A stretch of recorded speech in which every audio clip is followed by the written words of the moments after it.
மனித வாழ்க்கையில் இந்த சகுனங்கள் அவ்வளோ தூரத்துக்கு உதவியாக இருக்கின்றன, எச்சரிக்கையாக இருக்கின்றன என்பதை பற்றி சிறிது பார்ப்போம். சகுனங்கள் என்பது நாம் சொல்லி வைத்து ஏற்படுவது அல்ல, இயற்கையாகவே நிகழ வேண்டும். அந்த சகுனமானது ஒரு செயலை தொடங்கும் முன் அந்த செயல் நல்வினையாக மாறுமா அல்லது அந்த செயல்பாடுக்கு இழுக்கு ஏற்படுமா, குந்தகம் விளையுமா என்பதை பற்றி சொல்லுவதற்கு நம்மை சுற்றியுள்ள இடங்களில் இயற்கையாகவே நிகழ்வதுதான் சகுனங்கள். இது சுப சகுனமாகவும் இருக்கலாம், துர்ச்சகுனமாகவும் இருக்கலாம். நண்பர்களே, எவ்வளவுதான் ஜாதக பொருத்தம் பார்த்தாலும், எவ்வளவுதான் குருமார்களுடைய ஆலோசனை கேட்டாலும், நம்மளுடைய விதியின் பயன்பாடு நம் கூடவே வரும். அதற்காகத்தான் நம் முன்னோர்கள் குருவை வணங்கு, நல்லாருடன் இணக்கம் கொள், தெய்வத்தை கொள், இதெல்லாம் சொல்லி கொடுத்து போனார்கள். ஊழிர் பெருவழி யாவுல மற்றது சுவைனும் தான் முந்தூறும் திருவள்ளுவர் பெருமான். கூடவே அவர் சொல்லுகிறார் வேறொரு அத்தியாயத்திலே, ஊழையும் உட்பக்கம் காண்பர் உழைவின்றி தாழாது உயற்றுப்பவர் என்று கூறுகிறார். விதி வலியது. உனக்கு சகுனத்தின் மூலமாக நீ எடுக்கக்கூடிய முயற்சி நல்லதா கெட்டதா, உன்னுடைய முயற்சி திருவினை ஆக்குமா என்பதை பற்றி சமிக்ஞைகள் மூலமாக நாம் வணங்கும் இறைவனுடைய தூதாகவே இருக்கும். அல்லது மாறாக எதிர்வினையாக அமையுமா என்பதை துர்ச்சகுணமாக காட்டும் திறன் இயற்கையாகவே ஏற்பட வேண்டும். ஆனால் நம் பெருமக்கள் சிலர் எல்லாவற்றையும் பார்த்து பேரளவிற்கு தெய்வத்தை வணங்கி ஆராதனை செய்து ஏதோ கூட்டத்தோடு சேர்த்து கொண்டு அந்த நல்வினை ஆற்ற முற்படுகின்றனர்.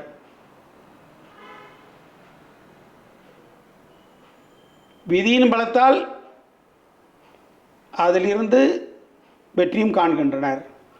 ஆனால் விதிவசத்தால் சிலர் அதிலிருந்து கஷ்ட நஷ்டங்களை அனுபவிக்கின்றனர்.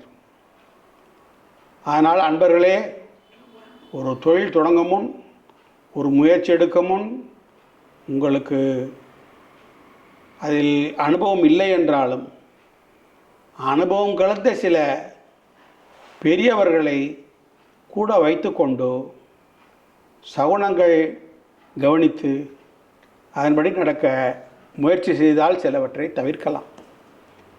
அதனால்தான் மூத்தோர் சொல் வார்த்தை அமிர்தம் என்று சொல்லப்பட்டது. நமக்கு வேண்டிய இடர்பாடுகளை அவர்கள் அந்த சமிக்கையை கொண்டு ஆராய்ந்து சரியான தக்க தருணத்தில் வழிகாட்டுவர். இந்த சகுனங்கள் இதிகாச புராண காலத்திலிருந்தே நமக்கு நிறைய பாடம் புகட்டுகின்றன. தமிழ் நூல்களும் அதற்கு சான்றாக விளங்குகின்றன. நாம் அதையெல்லாம் மறந்துவிட்டோம் என்பதுதான் வேதனைக்குரிய செய்தி. சமீபத்தில் ஒரு அன்பர் எம்மிடையே ஜாதக பொருத்தம் பார்க்க வேண்டும் என்று வந்தார். ஆண் பெண் ஜாதகங்களை கொடுத்தார். ஒரு தக்க ஜோதிடனுக்கு ஜோதிடத்தில் ஈடுபாடு மிக அதிகம் இருந்து தெய்வ நம்பிக்கை கொண்டிருந்தாலும் கூட அந்த தெய்வமோ அந்த ஜோதிடமோ காட்டும் சமிக்கையை நன்றாக புரிந்து கொண்டால்தான் அவன் வரும் நபர்களுக்கு சரியாக வழிகாட்ட முடியும். இந்த நேரத்திலே ஜாதகம் பார்க்க வந்த நபர்கள் கொடுத்த இரண்டு ஜாதகங்களையும் ஆய்வு செய்ய முற்படும்போது சிலவற்றை கண்ட பிற்பாடு அவர்களிடம் ஒரு கேள்வி கேட்டேன். இந்த ஜாதகத்தை முடிவு செய்து விட்டீர்களா அல்லது முடிவு நான் சொல்வதற்காக வந்திருக்கிறீர்களா என்று சொல்லி கொண்டிருக்கும் போதே எதிர் சைடில் இரண்டு பள்ளிகள் ஒன்றுக்கொன்று முரண்பட்டு சண்டை போட்டு கீழே விழுந்து விட்டன. இதை வந்தவர்கள் அறியவில்லை. ஆனால் எமக்கு கிடைத்த சமிக்ஞை அதில் ஒரு துணையாக நான் இருப்பதால் அந்த நம்பிக்கையோடு திருப்பியும் அவர்களிடம் இந்த காட்சியை நான் கண்ட பிற்பாடு கேட்டேன். அவர்களிடம், ஆமாம், முடிவோடு தான் வந்திருக்கோம், உங்களது வாக்கிற்காக வந்திருக்கிறோம் என்றார்கள். இந்த ஜாதகம் வேண்டாம், விபரீதமான சூழ்நிலையை கொடுத்துவிடும் திருமண வாழ்க்கை, அதனால் இது வேண்டாம் என்று சொன்னேன். காரணம், ஒரு ஜாதகத்திலே லக்னாதிபதி அஷ்டமாதிபதியோடு கூடி அஷ்டமஸ்தானத்தில் சண்டாளனோடு சேர்க்கை பெற்று குடும்பாதிபதி ரயம் பெற்று ஆயுள் பாவம் வலுத்து காணப்படுகிறது. லக்னாதிபனுக்கு பலமில்லை, நடக்கும் தசையோ ஆயுள் பாவத்தில் இருக்கும் கிரகத்தோட தசை.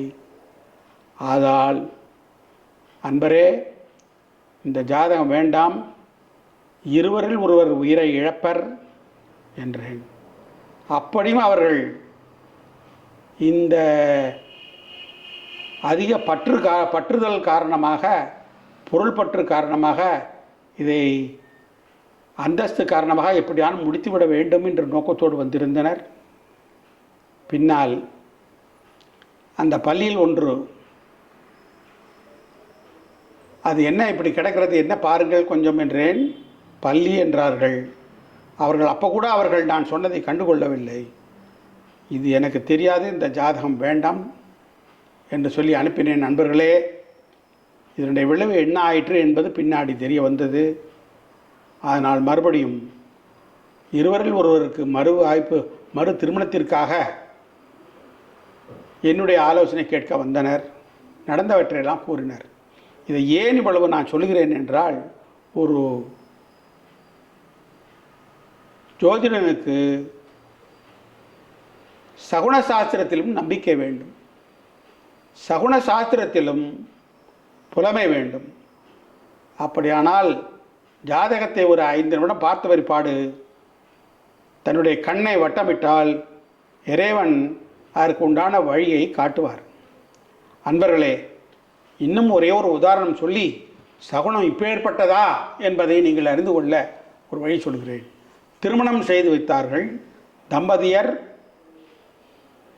தனக்கு உண்டான சீர்வரிசையோடு உறவினர்களோடு ஒரு வேனில் புறப்பட்டு சென்றார்கள். அன்பர்களே, போன வழியில் 2 மெத்தைகளில் ஒரு மெத்தை காணாமல் போய்விட்டது. எப்படியோ கீழே விழுந்ததோ இல்லை என்ன ஆனதோ தெரியவில்லை. அவர்கள் திருச்சியிலிருந்து சென்னைக்கு வரும் வழியில் அதை தொலைத்து விட்டார்கள், இழந்து விட்டார்கள். வீடு வந்து சேர்ந்தார்கள். இந்த ஜாதகத்தை வாங்கி பார்த்த பிற்பாடு ஏதாவது ஒரு விதத்தில் நீங்கள் முயற்சி செய்யும் பொழுது சில துர்ச்சகுனங்கள் நிகழ்ந்திருக்க வேண்டுமே என்று கேட்டேன். எங்களுக்கு அப்படியாக ஒன்றும் தெரியவில்லை என்றார்கள். அன்பரே, பிறகு சொன்னால் கூட வந்த ஒரு நபர், இந்த மாதிரி ஒரு மெத்தை காணும், நாங்கள் வாங்க போய்விட்டோம் அப்படின்னாங்க. ஜாதகத்தை பார்த்தால் 2மே துலா லக்னம், சப்தமஸ்தானத்தில் புதன் அழகாக உட்கார்ந்திருக்கிறது ஒரு ஜாதகத்தில். பிறொரு ஜாதகத்தில் அதே சப்தமஸ்தானத்தில் சூரியன் அமர்ந்திருக்கிறது. சுகஸ்தானாதிபதி அட்டமத்தில் இருக்கிறார். சுகஸ்தானாதிபதி அட்டமத்தில் இருந்திருக்கிறார். லக்னாதிபன் உச்ச கஷேத்திரத்தில் இருக்கிறது. 10ஆம் இடத்தில் வக்கர குரு ராகுவோடு அமர்ந்திருக்கிறது.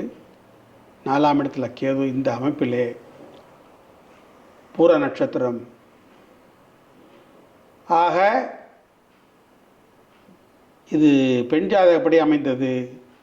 திருமணம் ஏற்பட்ட நாளிலிருந்து சுமார் 40 ஆண்டு கால திருமண வாழ்க்கை.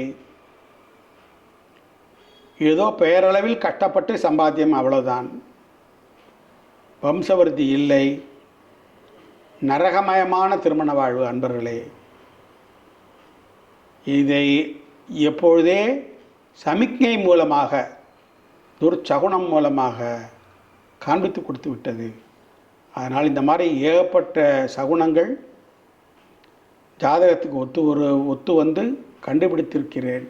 அதனால் அன்பர்களே, ஒரு செயலை செய்யும் முன் நீங்கள் கோவிலுக்கு போனாலும் சரி, என்ன மாதிரியான உத்தரவு வருது, என்ன மாதிரியான பேச்சுக்கள் நாம் காதில் படுகிறோம் இந்த முயற்சிக்காக, இதெல்லாம் நீங்கள் தவறாது நீங்கள் கேட்டீர்களே ஆனால் ஒருவாறு உங்களுக்கு ஏற்படக்கூடிய விதியை ஓரளவுக்கு நம்ம குறைக்கலாம். அடுத்தபடியாக சுபசகுனம். நண்பர்களே, அந்த படுக்கை விழுந்தது அவர்களிடத்தே தாம்பத்தியம் இல்லை, அதனால தான் வம்சவருத்தி இல்லை என்றே சொன்னேன். அதுபோல் நற்சகுனத்துக்கு உதாரணம் சொல்கிறேன் நண்பர்களே. எனது 35 ஆண்டுகால அனுபவத்தில் ஏற்பட்ட நிகழ்வுகள் இவையெல்லாம். சிறு வயது பையன் எந்த இடத்தில் எந்த கல்லூரி பள்ளிக்கூடத்திலும் அப்ளை பண்ணாமல் ஒரே ஒரு கல்லூரிக்கு மட்டும் போட்டிருக்கிறான். அவன் எதிர்பார்த்தபடி அந்த பள்ளிக்கூடத்தில் அவனுடைய படிப்புக்கு இடம் கிடைக்கவில்லை. ரொம்பவும் வாடி வதங்கி விட்டான். இந்த ஜாதகத்தை எடுத்துக்கொண்டு என்னிடம் வந்தபோது அந்த குழந்தை துவண்டு பாதிக்கப்பட்டிருந்ததை உணர்ந்தேன். இறைவா என்று வேண்டிக் கொண்டு அவனுக்கு ஒரு சில வழிகளை சொல்லி கொடுத்து மீண்டும் அதே குருவோட பார்வை இருக்கிறது லக்னத்துக்கு. புதன் லக்னத்திலேயே இருக்குது. நீ எதிர்பார்க்குறபடி உனக்கு பள்ளிக்கூடம் கிடைக்கும், ஆனால் வேறு ஏதான வழி கிடைக்கும். எதிர்காலம் பிரகாசமாக இருக்கிறது. நீ அதே பள்ளிக்கூடத்தில் மறுபடியும் போய் முயற்சி செய். யாராவது குரு வடமொழி நீ படித்த ஆசான் இருந்தால் அவருக்கு ஒரு வணக்கம் செய்துவிட்டு ஒரு யோசனையை கேள் என்று சொல்லிக் கொடுத்தேன். நண்பர்களே, இந்த பையன் அதே போல் அந்த பள்ளிக்கு சென்று இவனுக்கு சம்ஸ்கிருதம் சொல்லிக் கொடுத்த ஆசானை சந்தித்தான். அவர் அவ்வளோ கூட்டத்தினிடையே இவனை கண்டுபிடித்து அவரே நிலம் விசாரித்தார். பிறகு அவர் ஆலோசனையின் பேரில் வேறொரு பள்ளியில் நல்ல இடத்தில் அவனுக்கு சிபாரிசு செய்து அவன் விருப்பப்படியே படிப்பை மேற்கொள்ள உதவி செய்தார். இதுக்கு முன்னோடியாக அந்த பையன் நம் வார்த்தையின் மீது நம்பிக்கை வைத்து போகிறான். நானும் பின்னாடியே போய் கொண்டிருக்கிறேன். இறைவா, இவர்கள் ஒன்றுமறியாதவர்கள், இவருக்கு வழி தெரியாமல் இருக்கலாம், எனக்கு ஏதாவது ஒரு சம்பிக்கை காட்டு என்ற நோக்கத்தோடு போய் கொண்டிருக்கிறேன். மனது படபடத்தது எனக்கே. அப்படி என்ற ஏனால் நான் சொன்னது நடக்கணுமே, அந்த குழந்தைக்கு ஒரு எதிர்காலம் கிடைக்கணுமே என்று போகும்போது எனக்கு முன்னாடி ஒரு கார் என்னை ஓவர்டேக் செய்து வெற்றி நிச்சயம் என்று பின்னாடி எழுதப்பட்டிருந்தது அந்த வாசகம். நண்பர்களே, அது ஒன்றே எனக்கு போரும். நான் எதிர்பார்த்தபடி அந்த பையனுக்கு சீட் கிடைத்து விட்டது. இது ஒரு சுபசகுனத்திற்கு ஒரு அச்சாரம் என்பதை சொல்லி முடிக்கிறேன். நன்றி.